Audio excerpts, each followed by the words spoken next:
મૂર્તિના સ્વરૂપમાં જ જોયા હશે. કોઈએ સાક્ષાત્કાર તો નહીં જ કર્યો હોય, પણ હું નસીબદાર છું કે મેં ભગવાનનો સાક્ષાત્કાર કર્યો છે. અને એ રહ્યા ઊભી થઈ છું, આટલું ચાલું છું, કરું છું, બધું એમના સવારે.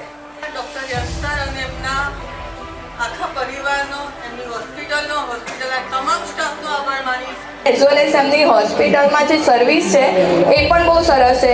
મળ્યો તો એમને લાસ્ટમાં મને એક વસ્તુ કીધી કે મારે પણ આ નાની ડોટર છે, તમે સમજો કે આ મારી ડોટર સમજીને હું ઓપરેશન કરીશ. એ મારી માટે બહુ મોટી વસ્તુ હતી, પોઝિટિવિટી. અત્યારે એકદમ સરસ મારો પગ છે, મને કોઈ તકલીફ નથી.